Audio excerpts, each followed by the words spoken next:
I was born in November 1976. I was an independent and easygoing child.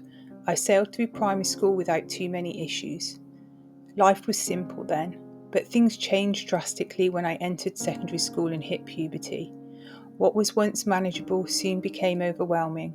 At 14, I went from being incredibly sporty and active to experiencing hip pain, back pain, severe fatigue, anxiety, and troubling skin issues.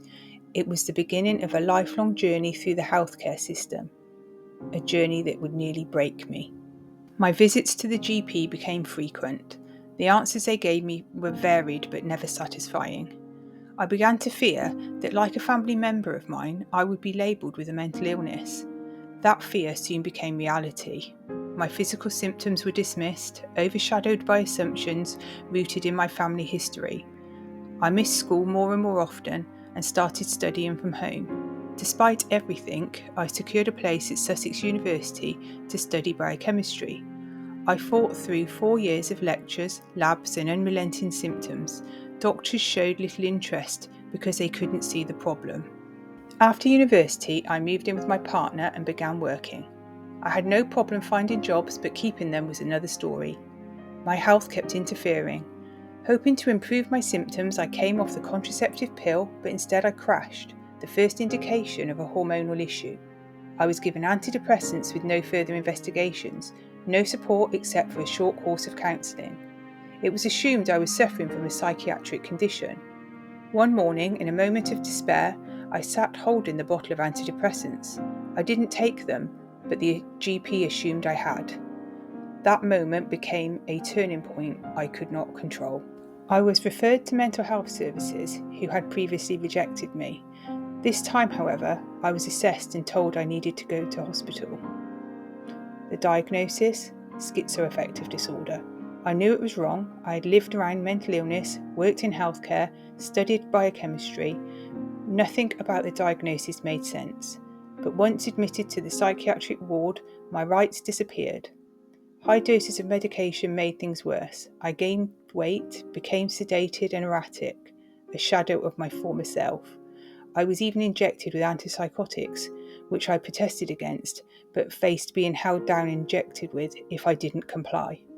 Desperate to get out, I played the system. I flushed the medications down the sink and was soon told by staff I was improving. But I felt compromised. I'd always valued honesty, yet here I was, hiding the truth to save my life. After 10 months of hospitalisation, I was allowed out for my birthday. By then, my period had stopped due to stress and medication. I didn't suspect pregnancy, but 6 weeks later, I found out I was expecting. Pregnancy brought both hope and fear. It helped me get out of hospital, but now I had to prove I was a competent parent. The pregnancy and birth were smooth. Still, I was assessed by a psychiatrist before I'd even recovered and given no support. I adapted to motherhood well.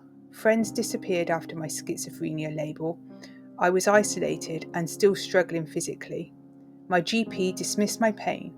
Childbirth had worsened everything: pain, fatigue, bleeding bowels, but the response was always, "This happens after you have a baby." My second pregnancy at 27 was horrific. Bleeding, pain, and what felt like constant labour. After delivery, my pain intensified. Crippling back pain, long periods, and bearable bowel pain. At 30, my body collapsed. Pain became widespread. I was told I had fibromyalgia without thorough investigation. Still considered a psychiatric patient, I began seeking private treatment. I paid for psychotherapy, physiotherapy, acupuncture, and more. A private psychiatrist assessed me and saw no signs of schizophrenia, but my records remained unchanged. Even with letters from professionals supporting me, the misdiagnosis held me hostage. I saw a private musculoskeletal physio who flagged further issues and requested tests. The GP refused, claiming my mental health history made accurate diagnosis impossible. I became increasingly isolated. I began questioning myself. I began ignoring my body, but I kept fighting. I cleaned up my diet, practiced meditation, exercised, pursued trauma therapy, studied nutritional therapy and EFT, yet the misdiagnosis continued to define me. Over the years, I tried different angles to get the NHS professionals to investigate my health concerns further. I asked NHS musculoskeletal services for an MRI. Denied. I asked for investigations into my ovarian pain. Denied. I pleaded for a referral for chronic fatigue. Denied again. Every no came not from evidence, but from an outdated, unchallenged psychiatric label. By 45, fed up battling the NHS, I privately saw a back specialist who ordered an MRI. The scan revealed a mass at my lower spine. I also had a deformed uterus and bowel. A private gynaecologist ordered another MRI. He found large ovarian cysts, fibroids, adenomyosis, and stage 4 endometriosis. Organs refused, nerves damaged. I had reported symptoms since age 14. It took 31 years to be believed. I underwent major surgery privately, a full hysterectomy, bowel and excision surgery. The surgeon said it was the worst case he'd seen. But years of untreated trauma had also taken their toll.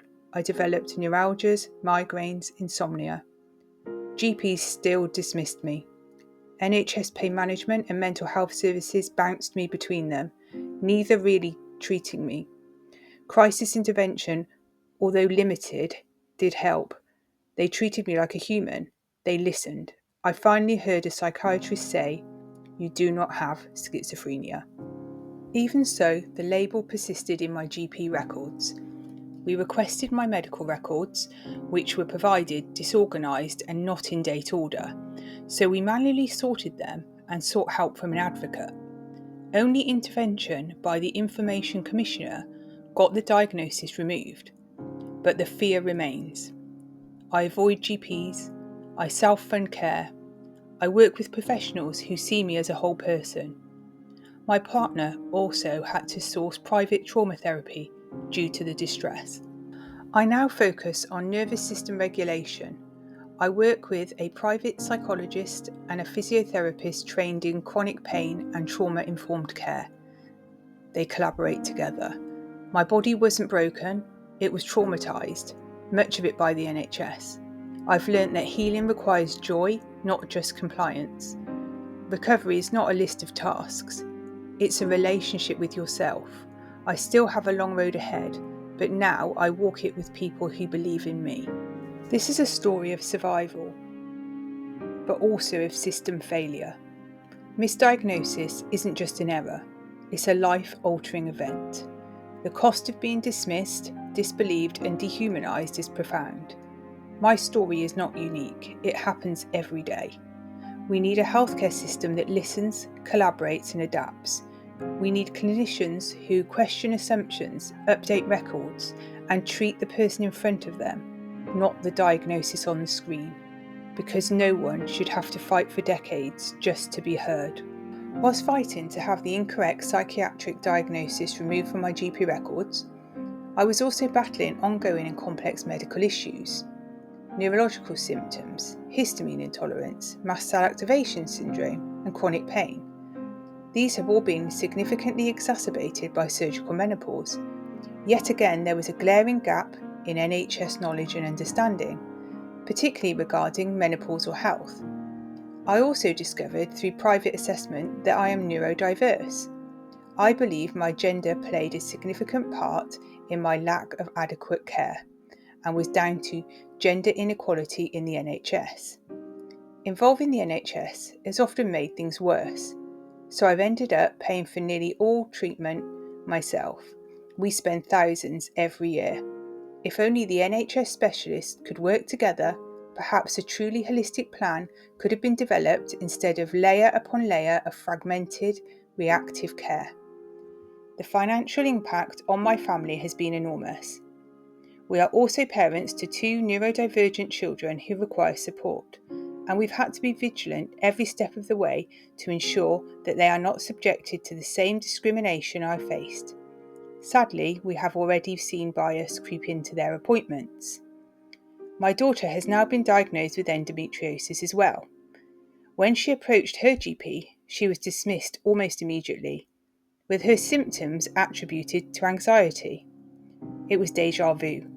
This assumption, this failure to look beyond the mental health label, repeated itself, and she had to switch surgeries. Thankfully, she has now undergone surgery. It's hard not to think how different my life could have been if I had received the same respect and prompt treatment. As someone who has lived through decades of systemic failure, I want to offer some reflections for healthcare professionals seeking to reduce health inequalities.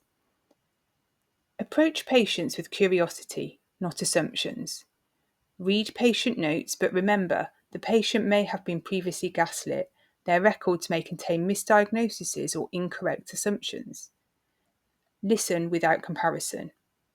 Symptoms may overlap with others, but no two stories are the same. Trauma, neurodivergence, hormonal shifts, and chronic pain are deeply interconnected. Recognise the value of multidisciplinary collaboration. For example, my chronic pain physiotherapist was trying to help me overcome breathing issues that were preventing me from attending choir. It wasn't until my psychologist worked with him that we realised trauma was part of the root cause. Physical progress was impossible without addressing emotional blocks. This kind of cross-professional insight is crucial. Treat patients as individuals, not problems to be processed. Empower them, respect their knowledge of their own bodies, invite their input, and explore resistance gently. Make treatment collaborative, not prescriptive. Shared decision-making isn't a luxury, it's a necessity. Communicate with other professionals.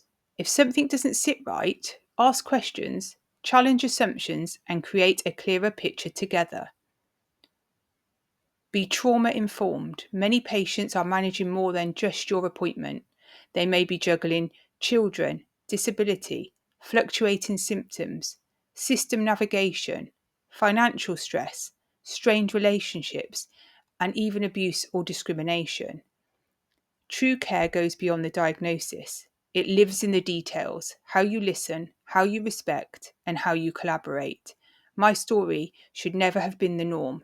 Let's make sure it isn't.